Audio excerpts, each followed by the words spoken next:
वर्तमान में बोध गया के अंदर महाबोधि बुद्ध विहार जो है उसकी मुक्ति के लिए एक आंदोलन चल रहा है। और पिछले कुछ दिनों में कुछ वीडियोस, कुछ बयान जो हैं वो बौद्ध भिक्षुओं की तरफ से भी आए हैं, और दूसरी तरफ जो है कुछ जो दूसरे गैर बौद्धिस्ट जो लोग हैं जो वहाँ पे हैं उनके समर्थकों की तरफ से भी कुछ बयान आ रहे हैं। तो मैं आपसे जानना चाहूँगा कि वास्तव में ये मुक्ति आंदोलन क्या है और क्यों ये कन्फ्लिक्ट, ये जो संघर्ष चल रहा है, इसका मूल कारण क्या है और क्या इसका समाधान हो सकता है? जी देखिए विजेंद्र जी, जो बौद्धिस्ट बोध गया में आंदोलन, बोध गया ही नहीं पूरी दुनिया में जो आंदोलन कर रहे हैं वो असल में एक एक्ट है BT एक्ट 1949, उसके विरोध में लोग कर रहे हैं। उसके पीछे की कहानी ये है कि 6 जुलाई 1949 को भारतीय राष्ट्रीय कांग्रेस की सरकार में श्री कृष्ण सिंह मुख्यमंत्री थे बिहार के। उस समय के गजट में एक नोटिफिकेशन निकला जिसको BT एक्ट कहते हैं, कि मुझे नहीं लगता कि उस समय कोई विधानसभा या किसी दूसरी पास हुआ या पारित हुआ, ऐसा कोई है नहीं, क्योंकि उस विधानसभाएं और इस तरह की चीजें थी नहीं।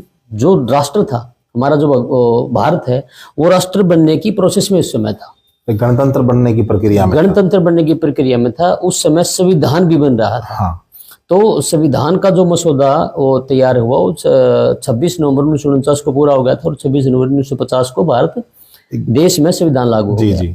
और जैसे ही संविधान लागू हुआ तो पिछले जितने आदेश थे या पिछले जितने कानून थे वो सभी निरस्त हो गए, और संविधान लागू हुआ देश में कि उसके अनुसार ही भारत का जो संविधान है उसके अनुसार ही अब प्रशासन और शासन देश का चलेगा।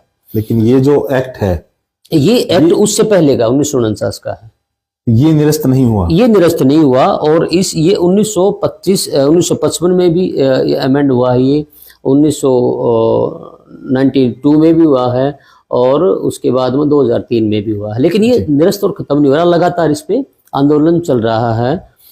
अनागारिक धमपाल जी ने भी इसको इस मुद्दे को बड़े जोर शोर से उठाया और इसमें अमेंडमेंट हुआ। तो इस एक्ट के अंतर्गत क्या था कि इसमें जो वहां का DM है, बोध गया का जो DM कमेटी का मुखिया रहेगा। कमेटी में 4 लोग हिंदू होंगे और 4 लोग बौद्धिस्ट होंगे, और DM का भी हिंदू होना जरूरी था। तो इसमें क्या है कि 4 दूसरे हिंदू और एक DM, तो 5 की उनका बहुमत हो गया। तो जो दूसरे जो बौद्धिस्ट बच गए मेंबर थे, हाँ, तो उनकी नहीं चल पाती थी। हालांकि अभी एक बनते जी 5 साल के लिए उसमें सचिव रहे, लेकिन अल्पमत होने के कारण वो ज्यादा कुछ ना कर निर्णयों में उनकी भूमिका नहीं रहती, कोई भूमिका निर्णय में उनकी रही नहीं, नाम मात्र के लिए उनको सचिव बना दिया गया।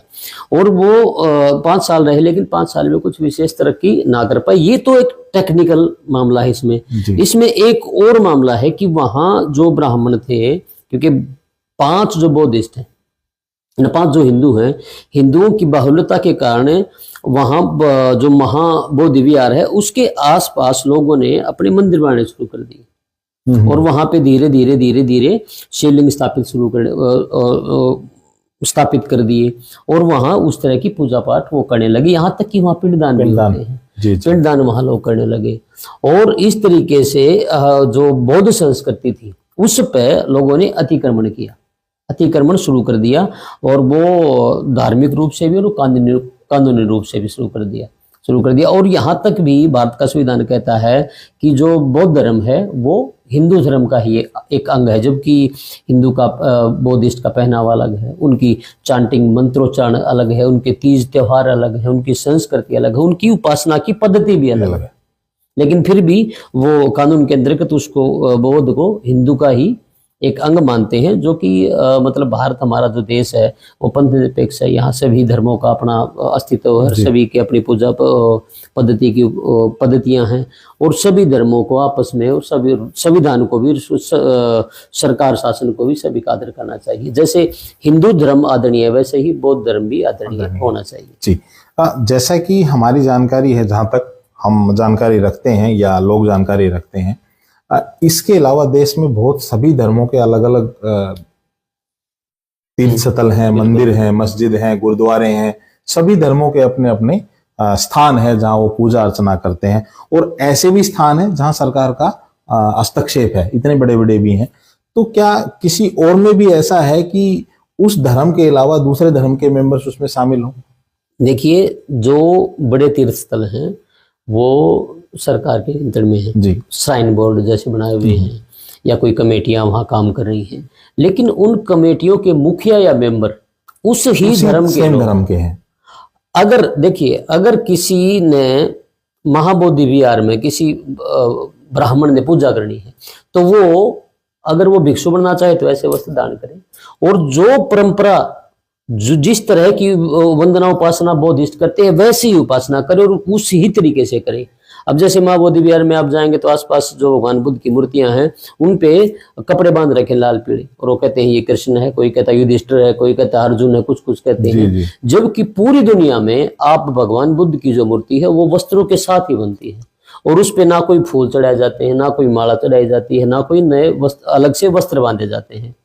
और जबकि वो लोग उस तरह, वो एक प्रकार से बौद्ध संस्कृति पे आक्रमण है, अतिक्रमण वो लोग कर रहे हैं, और ऐसा नहीं करना चाहिए। अगर उन्होंने बुद्ध में आना है तो विधि बताएं और बुद्ध की उपासना वो कर सकते हैं, बुद्ध के मंदिर में रह सकते हैं, सबके लिए, बुद्ध तो सबके लिए, किसी को मना करता है नहीं, लेकिन आपको उन विनयों को अपनाना पड़ेगा जो विनय बुद्ध के हैं, जो बुद्ध धर्म के, यानी कि जो बौद्ध भिक्षु जिस तरीके से बुद्ध की पूजा अर्चना करते हैं उसी तरीके से करना होगा। अन्यथा जो है वो एक तरह से संस्कृति को का लोप हो रहा है, है ना, वो एक कन्वर्ट होता जा रहा है कि वहाँ बुद्धिस्ट के बजाय दूसरे जो देवी देवता उनमें मूर्तियां तो बुद्ध की हैं लेकिन इस तरह का है वहां पे। और अगर ये देश, अगर ये संविधान, अगर यहाँ के राजनेता ये मानते हैं कि हिंदू और बुद्ध एक हैं, तो कम से कम 2 शंकराचार्य बुद्धों को बनाओ, 2 शंकराचार्य आपके रहेंगे। जो आपके बड़े बड़े ये ज्योतिर्लिंग हैं, अब उनमें से आधे ज्योतिर्लिंग